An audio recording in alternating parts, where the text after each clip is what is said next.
প্রিয় দর্শক শ্রোতা, আসসালামু আলাইকুম। নীরব জনতা এবং জাগো জনতার চ্যানেলের পক্ষ থেকে আমি মোহাম্মদ শহীদুল ইসলাম আজিব আপনাদের সকলকে জানাই শুভেচ্ছা। প্রিয় দর্শক শ্রোতা, কেন জানি না বাংলাদেশের প্রতিটি স্তরের দেখা যাচ্ছে মাদ্রাসার শিক্ষক বলেন অথবা বিভিন্ন অফিসের বস বলেন, সবার ভিতরে যৌন লালসতা একটু বেশি হয়ে গেছে। যৌন লালসতায় তারা কি করছে নিজেরাও জানে না। আমাদের পার্শ্ববর্তী দেশ ভারতে মুসলমানদের উপরে যেভাবে, মুসলমান মেয়েদের উপরে যেভাবে মুসলমান মেয়েরা ধর্ষণের শিকার হচ্ছে, একই অনুরূপ বাংলাদেশেও তার পুনরাবৃত্তি শুরু হয়ে গেছে। আমি যদিও রামিসার বিষয়টা নিয়ে আমরা সবাই প্রতিবাদ করেছি, আমরা দোষীদের দৃষ্টান্তমূলক শাস্তি চাই, কিন্তু এখনো সেই ধর্ষণ, সেই জোরপূর্বক ধর্ষণ অথবা এই যে উল্টাপাল্টা জিনিস কাজগুলো হচ্ছে, এগুলি এমন এমন মানুষ করছে যেগুলি আসলে মুখ দিয়ে বলার মতো নয়। মুন্সিগঞ্জের টঙ্গী উনি আমাকে সর্বপ্রথম ধর্ষণ করছে। মুন্সিগঞ্জের টঙ্গী বাড়িতে 13 বছরের শিক্ষার্থীকে ধর্ষণের অভিযোগে উম্মুল কুরআন সিফাতুল উলুম মহিলা মাদ্রাসার শিক্ষক মাওলানা মোহাম্মদ দেলোয়ার হোসেনকে আটক করেছে পুলিশ। মঙ্গলবার টঙ্গী বাড়ির আরিওয়াল ইউনিয়নের আপরকাঠি গ্রামে একটি মাদ্রাসায় এ ঘটনা ঘটে। ঘটনায় অভিযুক্ত দেলোয়ার শিক্ষার্থীকে নিজে বিয়ে করা বউ দাবি করে, কিন্তু কোনো প্রমাণ দিতে পারেনি। আপনি বিয়ে করছেন? আপনাকে বিয়ে করছেন, এর প্রমাণ কি? কোনো প্রমাণ না। তাহলে কেমনে বিয়ে করলেন? কিভাবে বলতেছেন আপনি বিয়ে করছেন? কেমনে বিয়ে করলেন? এমনি স্বাভাবিক সরকার কোনো প্রমাণ কি আছে?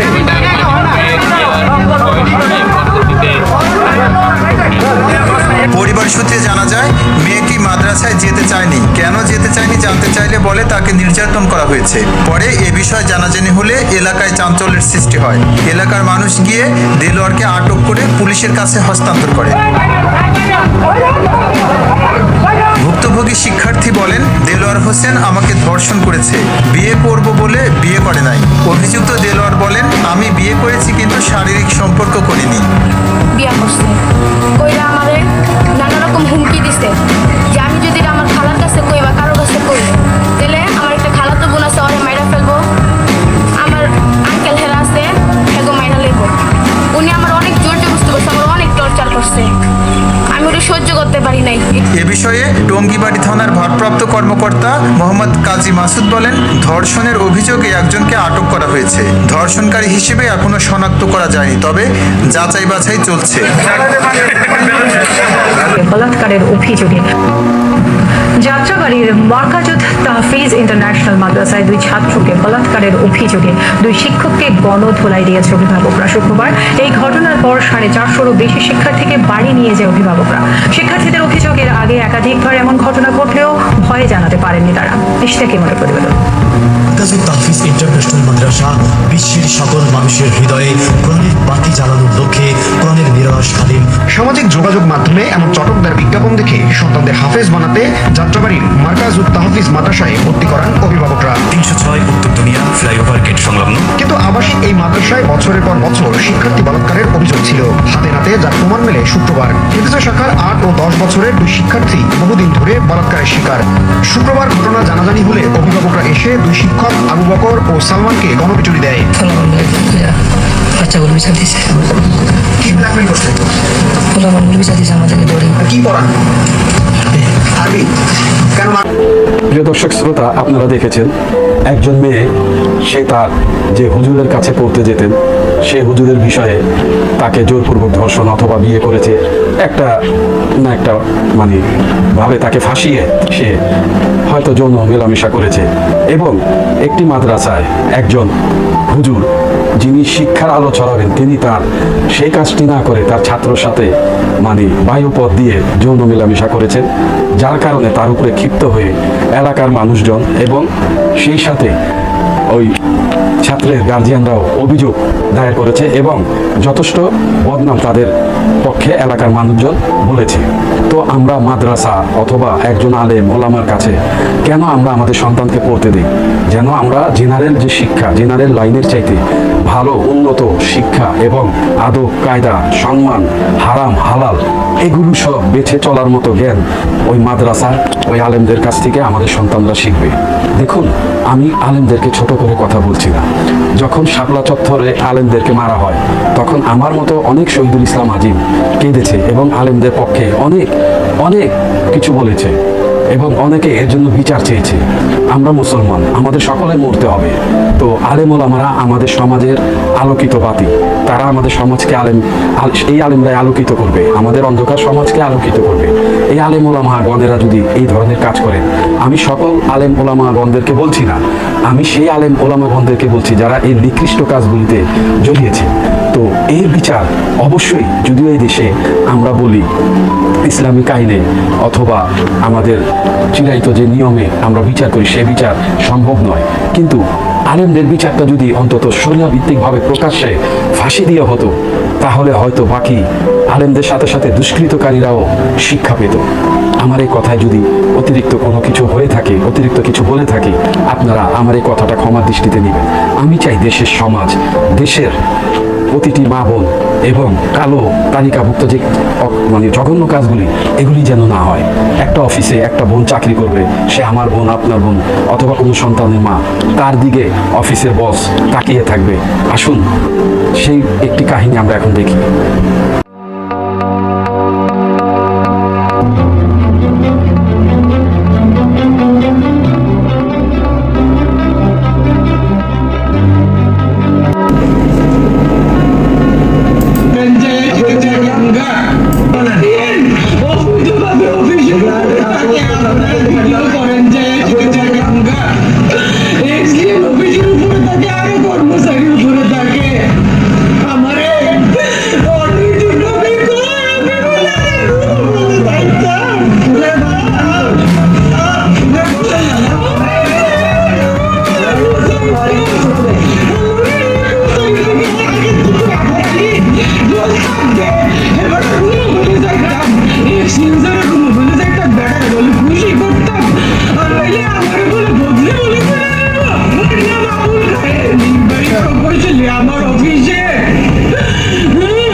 তো আমাদের মা বোনেরা কিভাবে মানে অফিস আদালতে চাকরি করবে? আমরা অনেক অফিসে দেখি বসেরা তাদের রিসিপশনিস্ট যে মেয়েগুলি থাকে অথবা বিভিন্ন পদে যেসব বসেরা বিভিন্ন মেয়েদেরকে কাজে রাখে তাদের নিয়ে অনেক কিছু করে। এমনও শোনা যায় বস সে মেয়েটিকে বিয়ে করে স্ত্রীর মতো সংসারও করছে, যেটা সামাজিকভাবে কেউ জানে না। এমনও ঘটনা এই সমাজে ঘটে। তো সব কিছুই যদি ন্যায়সঙ্গত হয় সেটা ভালো।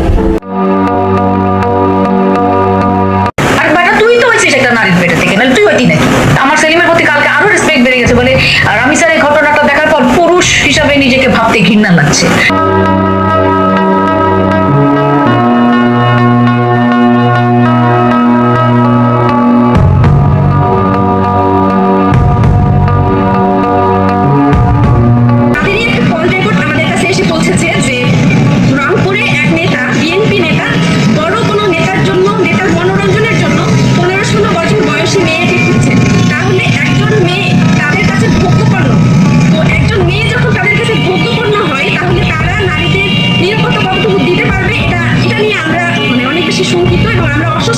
বর্তমানে তো আমরা চাই যে নারীরা, যারা এই দেশের বেশিরভাগই হচ্ছে নারী, তো নারীদের নিরাপত্তাটা নিশ্চিত করতে না পারলে আসলে এই দেশের মানুষের সামগ্রিক নিরাপত্তা। আইন উপদেষ্টা বললেন যে ধর্ষকের নাকি ফাঁসি দেওয়া সম্ভব হবে না, তাহলে নাকি নিরীহ মানুষকেও মাঝে মধ্যে ফাঁসিয়ে দিয়ে ফাঁসির ব্যবস্থা করা হয়, মিথ্যা মামলায় ফাঁসিয়ে দিয়ে ফাঁসির ব্যবস্থা করা হতে পারে। আইন উপদেষ্টার কাছে আমার প্রশ্ন, আল্লাহ না করুক আজকে যদি আপনার কাছের কেউ, আপনার বোন অথবা আপনার স্ত্রী অথবা আপনার মেয়ের সাথে যদি এরকম কোনো কিছু হতো, আপনি কি আসলে এটা বলতে পারতেন যে না ধর্ষকের ফাঁসি দেওয়া যাবে না? কোনোদিনও পারতেন না। আপনি সবার আগে তার ফাঁসির ব্যবস্থা করতেন, সম্ভব হলে নিজের হাতে মেরে ফেলতেন। তাহলে আমাদের বেলায় কেন এত বৈষম্য? আমরা কি দোষ করেছি? আমরা কি নারী না? আমরাও তো কারো বোন, আমরাও তো কোনো বাবার সন্তান, আমাদেরও তো বেঁচে থাকার অধিকার আছে। তাই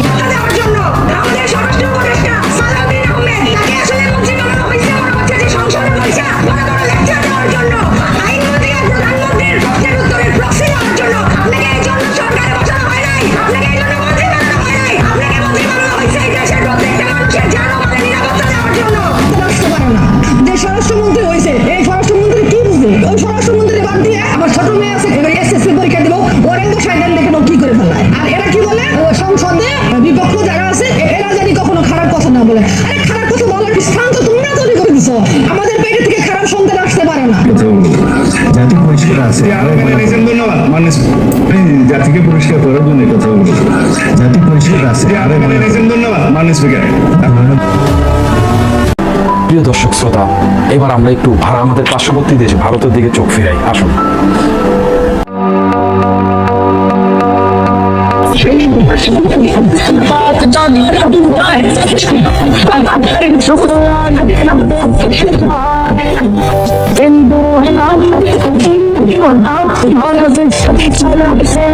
जितनी यहाँ से सारी बोरियां निकले सबसे सब बहन किन्होंने निकालो जला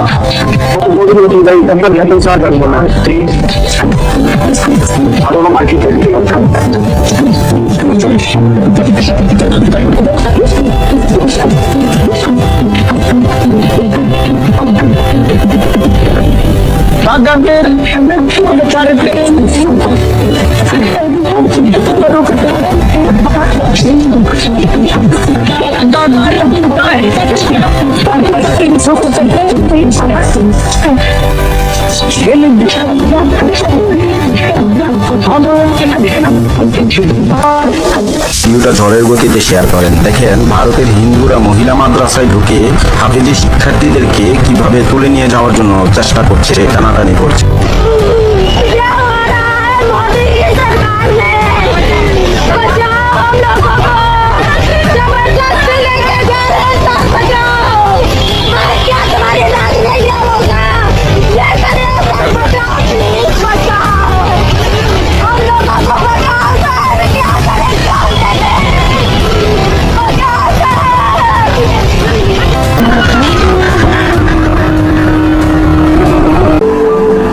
প্রিয় দর্শক শ্রোতা, হ্যাঁ, এই যে ভারতে মা বোনদেরকে মাদ্রাসা থেকে তুলে নিয়ে যাচ্ছে, এমনও কি হয়েছে দল বেঁধে বিভিন্ন ঘরে থেকে মেয়েদেরকে তুলে নিয়ে গাড়িতে ভরে অজানা জায়গা নিয়ে ধর্ষণ করছে দল বেঁধে, যে রিপোর্টগুলো আমরা পাচ্ছি না। এই ভারত শুধু হিন্দুদের দেশ, মুসলমানদের দেশ নয়। বিভিন্ন মুসলমান নারীদেরকে মেয়েদেরকে জোরপূর্বক ধর্ষণ করছে ভারতে। এর বিচার আন্তর্জাতিকভাবে আমাদের মুসলিম শক্তিশালী দেশগুলোর চাওয়া উচিত এবং আমাদের ঘৃণা জ্ঞাপন করা উচিত। আমরা এমন একজন আমাদের দেশের বর্তমানে মন্ত্রী পেয়েছি, স্বরাষ্ট্রমন্ত্রী। তিনি সবার কথার আগে নিজের কথাটা বলেন, সবার কথা থামিয়ে নিজের কথাটি বলেন। আসুন তার একটু ভিডিও দেখি।